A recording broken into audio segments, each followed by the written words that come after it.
Olá para você que está me assistindo, aqui é o professor Gustavo e na aula de Geografia nós vamos falar hoje sobre questões climáticas e cadeias produtivas. Calma, é bem mais fácil do que parece.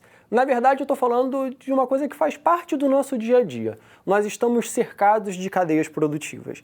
Eu até trouxe aqui para usar como exemplo para vocês esse tomate, né? Eu acredito que todo mundo aí deve ter em casa tomate, né? Se não tem o tomate, tem o molho de tomate, ou tem o extrato de tomate, ou tem o ketchup. E vocês já pararam para pensar em todo o caminho que esse tomate fez até chegar na sua casa?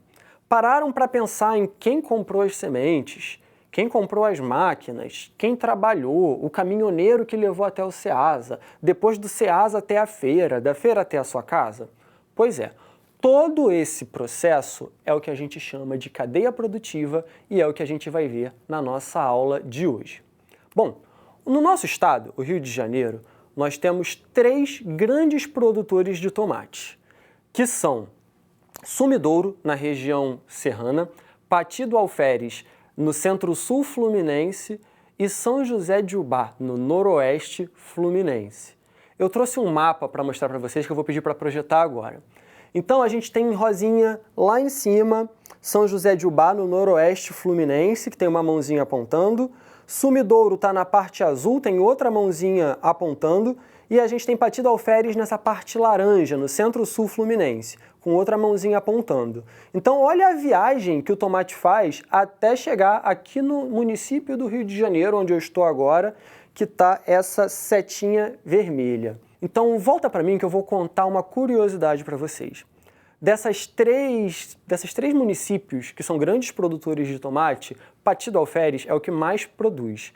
E por um motivo bastante específico, que é o clima, né? Por exemplo, eu tenho aqui a informação que em São José de Ubá, a colheita acontece no segundo semestre do ano, que ainda não está fazendo tanto calor. Já em Sumidouro, ela acontece na primeira metade do ano, que é antes de ficar muito frio. Pati do Alferes tem um clima que possibilita que a gente tenha colheita de tomate 2 vezes ao ano. Então é um município muito famoso pela produção de tomate. Inclusive tem a festa do tomate, que é um grande evento. Agora, Pati do Alferes tem essa característica de não ficar nem quente demais nem frio demais para o tomate, que é uma característica climática. É o clima de Pati do Alferes que favorece essa grande produtividade desse vegetal aqui. E eu trouxe mais uma dica para vocês de nutrição, para a gente pensar um pouquinho em ciências, né? As vantagens do tomate. Agora eu sou o garoto propaganda do tomate. Então vamos lá. Os tomates são ricos em licopeno, que faz bem para a pele. Também é bom para a visão, porque tem vitamina A e C. É bom para os ossos por causa da vitamina K e do cálcio. Digo mais, é fonte de cromo, que ajuda os diabéticos a reduzir os níveis de açúcar no sangue. E tem presença de agentes anti-inflamatórios, que também evita, né, as inflamações e as dores.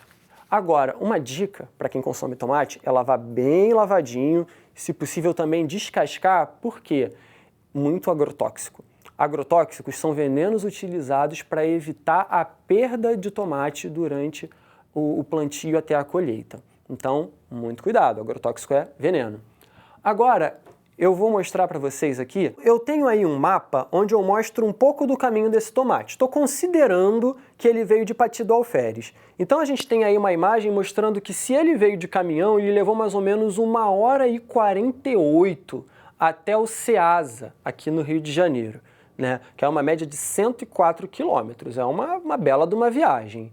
O Ceasa ele é um centro de distribuição, onde os feirantes, o pessoal dos hortifrutis, eles compram esses produtos para revender nas feiras, nos mercados, nos hortifrutis. Então ali ao lado eu tenho uma outra imagem onde eu mostro o caminho do Ceasa até a feira onde eu comprei, né, lá em Magalhães Bastos. Então volta para mim que eu vou falar o que a gente vai aprender hoje. Então hoje nós vamos aprender o que são as cadeias produtivas, com alguns exemplos aqui do estado do Rio de Janeiro, e nós vamos aprender também como o clima e os eventos climáticos, né, grandes chuvas ou secas, podem afetar essas cadeias produtivas. Então, em primeiro lugar, a cadeia produtiva, ela é todo o conjunto das etapas que vão desde a produção ao transporte do produto até ele chegar a nós, até ele chegar aos consumidores. entender a cadeia produtiva é muito importante. Por quê? No final das contas, o preço desse tomate aqui, ele vai carregar o preço da semente, o preço do agrotóxico, da máquina, do trabalho, dos custos de transporte, de armazenamento. Então, para eu entender o preço que eu estou pagando, eu tenho que entender muito dessa cadeia produtiva que trouxe esse tomate até esse estúdio aqui. Bom, eu tenho um exemplo que eu vou mostrar para vocês, que é a cadeia produtiva do leite, para vocês terem uma ideia de como ela é complexa. Então, ela começa ali no 1, onde eu tenho essa imagem da vaquinha, que é a produção do leite, depois vai para o 2, que é o resfriamento. Às vezes, ela pode pegar um atalho e ir ali para o 3, direto para o consumidor. Ou ela pode ser transportado para a indústria, receber um tratamento térmico, a embalagem e até o varejista, né, que vai ser o mercado, e chegar até a gente, certo? E, voltando para mim, tem dica importante também sobre o leite. O leite, ele possui cálcio e vitamina D, ele é bom para os seus ossos. O leite, ele também possui proteínas, que é bom para os músculos.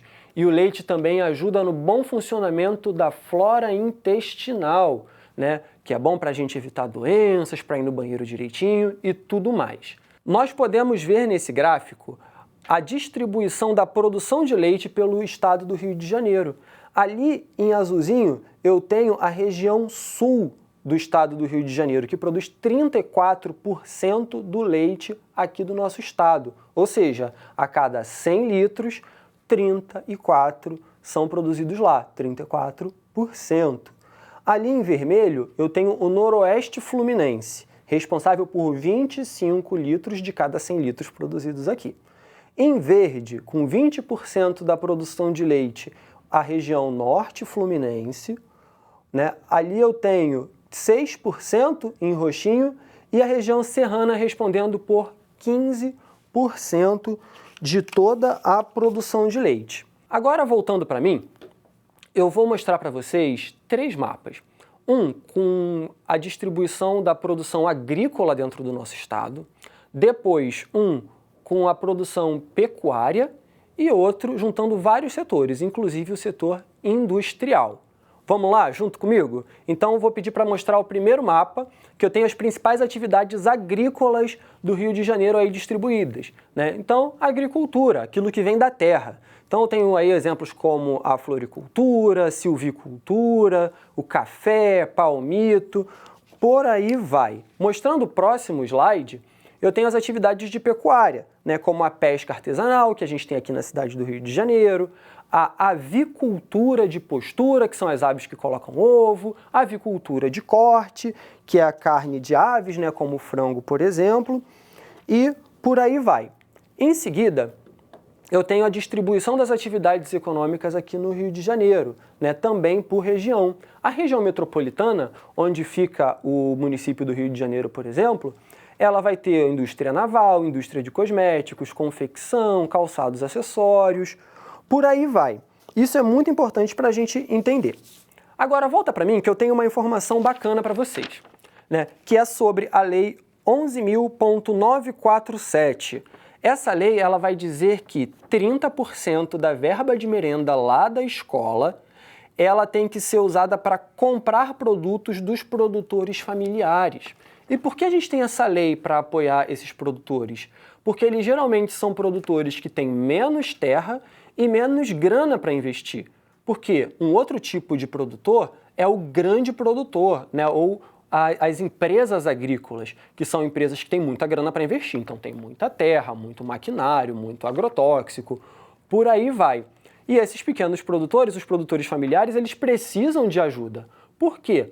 Porque senão a competição fica ali, desleal entre eles. Então, além de leis como essa, eles também precisam de bons financiamentos para ter acesso a comprar maquinários, eles também precisam de apoio de especialistas para conseguir uma produtividade melhor e por aí vai.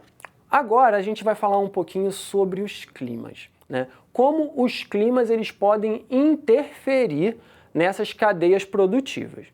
Bom, em primeiro lugar, quando a gente pensa em clima, a gente vai pensar basicamente como costumam ser 3 coisas. como costumam ser as temperaturas, como costuma ser a umidade e a pluviosidade, a quantidade de chuvas, e como costuma ser a pressão atmosférica. Então, principalmente quando a gente fala de temperatura e das chuvas, a gente está pensando bastante em coisas que afetam a cadeia produtiva. Bom, como eu falei para vocês lá no início, o clima de Patidalferes ele é muito bom para o tomate. Isso tem a ver com a umidade de lá e com a temperatura, porque não faz nem tanto frio nem tanto calor. Agora, quando nós temos um evento climático diferenciado, quando fica ou quente demais ou frio demais, chove demais ou chove de menos, a produção ela vai ser bastante afetada. E isso vai causar um problema na cadeia produtiva. Então os climas eles são muito importantes para a gente perceber como as cadeias produtivas vão se comportar. Quer ver? Eu trouxe um exemplo, e eu vou pedir para mostrar a imagem, de como um alagamento, né, e esse alagamento aí, ele foi em Nova Friburgo, como ele destruiu essa plantação de hortaliças. Então isso vai prejudicar todo o abastecimento de alface nos hortifrutis, nos mercados, nas feiras. Isso vai prejudicar o produtor, por aí vai. Agora, voltando para mim, nem só de excesso de chuvas é que a cadeia produtiva pode sofrer, né? A gente também tem casos como as secas, as estiagens, quando fica muito tempo sem chover. E eu tenho aqui nessa matéria mostrando que a estiagem, ela devasta plantações e seca rios na região serrana do Rio de Janeiro. E essa reportagem aí, ela é de 2015, mostrando aí como esse evento ele foi prejudicial. E eu tenho mais uma imagem mostrando que a chuva ela pode também afetar uma outra parte da cadeia produtiva, que é o transporte. Então, mostrando essa imagem, ela é, mostrando aí a BR-101 na altura de Angra dos Reis, como o solo ficou encharcado, quando teve muitas chuvas, e a gente teve um deslizamento. Então o transporte ele fica afetado, porque você perde uma pista. Então isso aumenta o tempo para o produto chegar até a distribuidora, depois da distribuidora para o mercado, do mercado para a casa da gente. E isso também aumenta o gasto com combustível, com a diária paga para os transportadores, por aí vai. Então, só para a gente recapitular, na aula de hoje nós vimos o que é uma cadeia produtiva, nós vimos que ela é composta por várias etapas, a gente viu alguns exemplos aqui no Rio de Janeiro, a gente olhou um pouquinho como funciona um gráfico em pizza, quando viu lá a distribuição da produção do leite. A gente viu também um pouco dos nutrientes no tomate e no leite, que são alimentos muito importantes. E a gente viu como eventos climáticos eles podem afetar essas cadeias produtivas, certo? Então eu tenho agora 2 desafios para você na tela. O primeiro é o seguinte: qual alternativa não traz uma etapa da cadeia produtiva? A. Embalagem. B. Transporte. C. Cozimento. Tempo. Bom, a embalagem faz parte. O produto é embalado antes de chegar até a gente. Embalado, encaixotado, por aí vai. B. O transporte também faz parte. A gente não vai lá em Patidalferes sempre que precisa de tomate. Agora, o cozimento não. Depois que chega na nossa casa, acabou a cadeia produtiva. Último desafio: que evento climático pode causar deslizamentos e dificultar o transporte e a distribuição dentro de uma cadeia produtiva? Um dia ensolarado? Chuvas ou vento? Bom, nós vimos 2 exemplos com chuvas. Um que causou um alagamento, uma grande enchente na plantação lá em Nova Friburgo, e outro que causou o deslizamento da estrada em Angra dos Reis. Voltando para mim, eu agradeço muito que você ficou comigo até agora e até a próxima aula. Um grande abraço!